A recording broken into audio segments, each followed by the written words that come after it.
Good morning BSc part second students. Inorganic chemistry में आज हम चुंबकीय प्रवृत्ति के बारे में पढ़ेंगे, यानी संक्रमण तत्वों में चुंबकीय प्रवृत्ति क्यों पाई जाती है और किस प्रकार से होती है।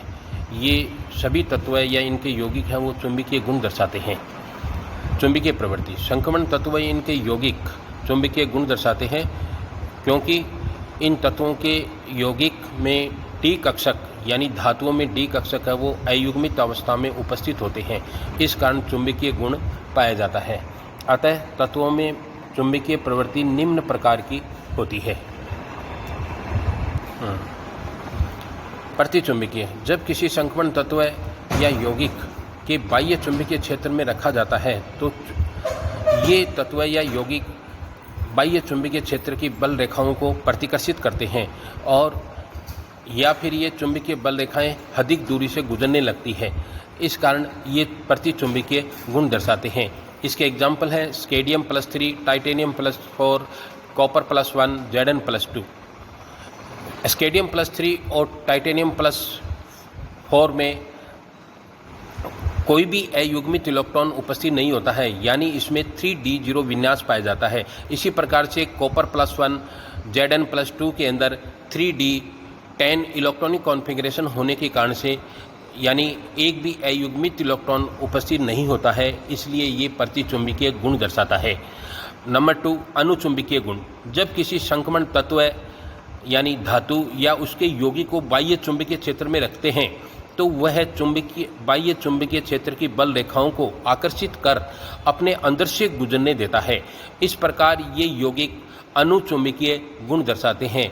ये प्रभाव बाह्य चुंबकीय क्षेत्र की उपस्थिति में होता है। जैसे for example स्केडियम +2, titanium +2, chromium +3, Mn+2, निकल +2, कॉपर +2, इन सभी के अंदर अयुग्मित इलेक्ट्रॉन उपस्थित होने के कारण यानी डी कक्षक में अयुग्मित इलेक्ट्रॉन उपस्थित होने के कारण ये इन धातुओं के आयन हैं वो अनुचुंबकीय गुण दर्शाते हैं, यानी चुंबकीय बल रेखाओं को अपनी ओर आकर्षित कर अपने में से गुजरने देते हैं, जिसके कारण से इसमें चुंबकीय प्रभाव उत्पन्न होता है। नंबर 3, लोह चुंबकीय। जब किसी संक्रमण तत्व पदार्थ को बाह्य चुंबकीय क्षेत्र में रखते हैं तो वह अधिक तीव्रता से चुंबकीय बल रेखाओं को आकर्षित करता है और जब उस पदार्थ को बाह्य चुंबकीय क्षेत्र से हटा लेते हैं उसके बाद भी उसमें चुंबकीय गुण प्रभाव उत्पन्न हो जाता है, यानी चुंबकीय गुण दर्शाने लगते हैं। जैसे आयरन, कोबाल्ट, निकल इन धातुओं में इस प्रकार का गुण पाया जाता है, यानी लोह चुंबकीय गुण होता है। अब चुंबकीय प्रवृत्ति को पढ़ने से पहले अपने कुछ पॉइंट्स को ध्यान में रखना होगा। जैसे फॉर एग्जांपल है नंबर 1 है जैसे चुंबकीय आघूर्ण। किसी संक्रमण तत्व के आयन का चुंबकीय आघूर्ण उसके डी कक्षक में उपस्थित अनपेयर्ड इलेक्ट्रॉन चक्रण के कारण होता है। संक्रमण तत्वों में कक्षीय गति के कारण चुंबकीय गुण नहीं पाया जाता है, क्योंकि डी कक्षक सतह पर होने के कारण ये बाह्य चुंबकीय क्षेत्र से आंतरिक क्रिया कर प्रभाव को शून्य कर देते हैं। इसलिए संक्रमण तत्वों में चुंबकीय आघूर्ण केवल चक्रण आघूर्ण के कारण ही पाया जाता है।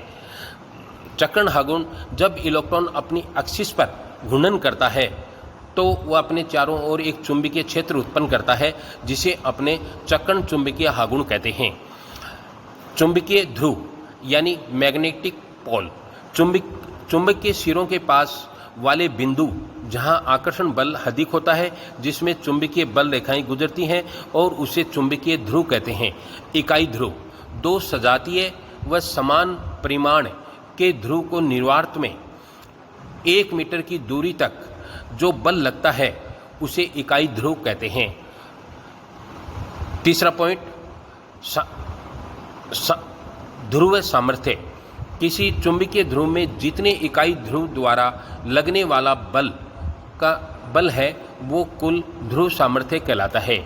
चुंबकीय आघूर्ण, किसी चुंबकीय छड़ का चुंबकीय आघूर्ण चुंबक के दोनों सिरों के ध्रुव सामर्थ्य व उनके बीच की दूरी के गुणनफल को चुंबकीय आघूर्ण कहते हैं।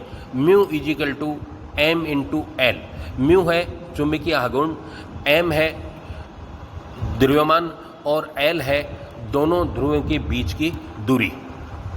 चुंबकन तीव्रता, जब किसी चुंबकीय ध्रुव द्वारा इकाई क्षेत्रफल में लगने वाला ध्रुव सामर्थ्य चुंबकीय तीव्रता कहलाती है। कक्षीय आघूर्ण, नाभिक के चारों ओर कक्षक गति करते हैं। इसे कक्षीय आघूर्ण कहते हैं के कारण चारों ओर एक चुंबकीय क्षेत्र भी उत्पन्न होता है, जिसे कक्षीय चुंबकीय आघूर्ण कहते हैं। इसके चुंबकीय आघूर्ण को J द्वारा प्रदर्शित करते हैं, कैपिटल J के द्वारा दर्शाते हैं। कक्षीय आघूर्ण संक्रमण तत्वों में शून्य होता है, कारण कि ये बाह्य चुंबकीय क्षेत्र से अंतःक्रिया करके अपने प्रभाव को समाप्त कर देता है। चक्रण आघूर्ण, कक्षक में उपस्थित इलेक्ट्रॉन अपनी अक्ष पर घूर्णन करते हैं। जब एक कक्षक में मैक्सिमम 2 इलेक्ट्रॉन होते हैं तो वो एक वामावर्त तो एक दक्षिणावर्त घूर्णन करता है, जिसके कारण अपने चारों ओर चुंबकीय क्षेत्र दर्शाता है। जिसे चक्रण चुंबकीय आघूर्ण कहते हैं, इसे S द्वारा दर्शाते हैं।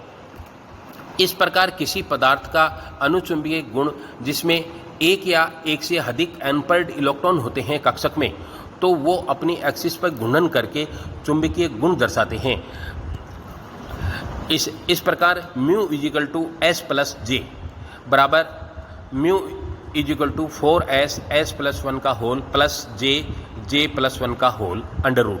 संक्रमण तत्वों में D कक्षक सतह पर होने के कारण बाह्य चुंबकीय क्षेत्र से अंतःक्रिया करके कक्षीय आघूर्ण को शून्य कर देता है। अतः चक्रण आघूर्ण के कारण ही चुंबकीय गुण पाया जाता है। तो अनपेयर्ड इलेक्ट्रॉन चक्रण से चुंबकीय आघूर्ण का मान निम्न प्रकार होता है। J इजिकल टू 0 है तो mu is equal to 4S S plus 1 का whole under root. Mu is equal to 4 into n/2 plus 1 का होल, तो mu is equal to n plus 2 का होल अंडर रूट। इस प्रकार Bm बोर मैग्नेटॉन इस चुंबकीय आघूर्ण की इकाई होती है। 1 Bm बराबर EH/4πmc² होता है। इस प्रकार से इस चुंबकीय आघूर्ण द्वारा किसी भी संक्रमण तत्व या उसके यौगिक में अनपेयर्ड इलेक्ट्रॉन की संख्या ज्ञात हो तो चुंबकीय आघूर्ण ज्ञात कर सकते हैं। अतः संक्रमण तत्वों में जैसे जैसे अनपेयर्ड इलेक्ट्रॉन की संख्या बढ़ती है तो चुंबकीय आघूर्ण भी बढ़ता है। इसी कारण स्केडियम से मैग्नीज तक चुंबकीय आघूर्ण का मान बढ़ता है, कारण क्योंकि D कक्षक में अयुग्मित इलेक्ट्रॉन की संख्या बढ़ती है। उसके पश्चात आयरन से जिंक तक अयुग्मित इलेक्ट्रॉन की संख्या कम होती जाती है, यानी D कक्षक में इलेक्ट्रॉन है वो युग्मित होते हैं, इसलिए इनमें चुंबकीय आघूर्ण की प्रवृत्ति है वो कम होती जाती है।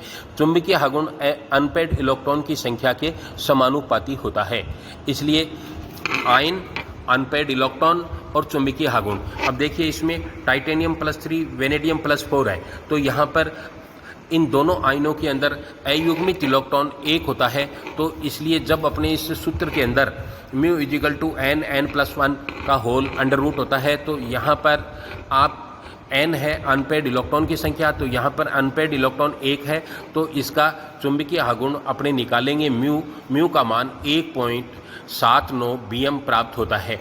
ठीक उसी प्रकार टाइटेनियम +4 वेनेडियम +3 अनपेयर्ड इलेक्ट्रॉन 2 है, तो यहाँ पर n का मान 2 होने पर इसका चुंबकीय आघूर्ण हमें 2.83 Bm प्राप्त होता है। ठीक उसी प्रकार क्रोमियम +3 मैग्नीज +4, इसमें अयुग्मित इलेक्ट्रॉन की, इन आयनों में अयुग्मित इलेक्ट्रॉन की संख्या 3 होती है, तो अपने इसमें म्यू इजिकल टू n+2 का होल अंडर रूट के द्वारा अपने इसका मान ज्ञात करेंगे, तो ये 3.87 Bm प्राप्त होता है। क्रोमियम +2 मैग्नीज +3, यहाँ पर अयुग्मित इलेक्ट्रॉन की संख्या 4 होती है, तो चुंबकीय आघूर्ण है वो 4.90 Bm प्राप्त होता है।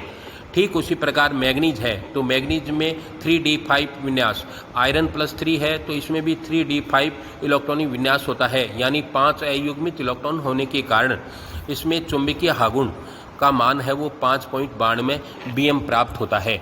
अब अपने एक एग्जाम्पल लेते हैं, मैग्नीशियम हेक्सा एक्वो मैग्नीज +2 आयन यौगिक, जिसमें 5 अयुग्मित ऑर्बिटल डायग्राम बनाया अपने। 3D के अंदर 5 अयुग्मित इलेक्ट्रॉन है, 4s में 2 युग्मित इलेक्ट्रॉन है और इस प्रकार से हैं। जब 4s के 2 इलेक्ट्रॉन निकल जाते हैं यानी Mn+2 आयन बनता है तो इसमें sp3d2 इलेक्ट्रॉनिक विन्यास पाया जाता है। तो इसमें अयुग्मित इलेक्ट्रॉन की संख्या कितनी हो गई, n बराबर 5। तो म्यू इजिकल टू n+2 का होल अंडर रूट, तो यहाँ पर 5 है तो ये 35 आता है, mu is equal to 35 under root. तो म्यू इजिकल टू 5.92 bm इसका प्राप्त होता है। इस प्रकार एक एग्जाम्पल अपने ले लेते हैं हेक्सा एक्वो टाइटेनियम +3। इसमें भी यहाँ पर एक अयुग्मित इलेक्ट्रॉन है तो n का मान क्या हो गया, 1 हो गया। तो 1 + 2 का अंडर रूट, तो यहाँ पर 3 अंडर रूट टाइटेनियम +3 बराबर हो गया अंडर रूट 3। तो इसका मान प्राप्त होता है 1.73 bm प्राप्त होता है।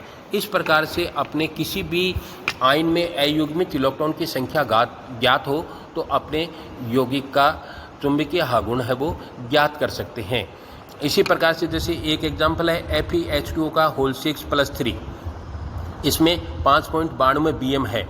एक क्वेश्चन कई बार पूछा जाता है हेक्सा एक्वो आयरन +3 का चुंबकीय आघूर्ण 5.92 bm होता है, जबकि हेक्सा साइनो आयरन -3 का चुंबकीय आघूर्ण वो 1.73 bm होता है। इसका कारण यह है कि FeH2O का होल 6 + 3 में 5 अयुग्मित इलेक्ट्रॉन होते हैं और इसमें sp3d2 विन्यास प्राप्त होता है, जबकि FeCN का होल 6 में इसमें d2sp3 विन्यास होता है। कारण कि CN है वो एक प्रबल लिगेंड है, वो अयुग्मित इलेक्ट्रॉन्स को युग्मित करने में सहायक होता है।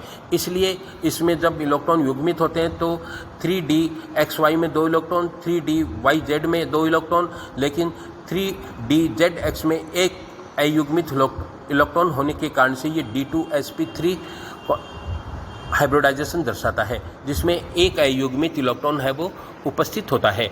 इस एक अयुग्मित यानी n का मान 1 प्राप्त होता है तो 1 का मान प्राप्त होता है तो mu is equal to under root 3 प्राप्त होता है, जिसमें 1.7973 bm प्राप्त होता है। इस प्रकार से अपने किसी भी संक्रमण तत्व या आयन या उसके यौगिक में धातु के D कक्षक में उपस्थित अयुग्मित इलेक्ट्रॉन होते हैं तो हम उनमें चुंबकीय गुण यानी चुंबकीय प्रवृत्ति का मान ज्ञात कर सकते हैं।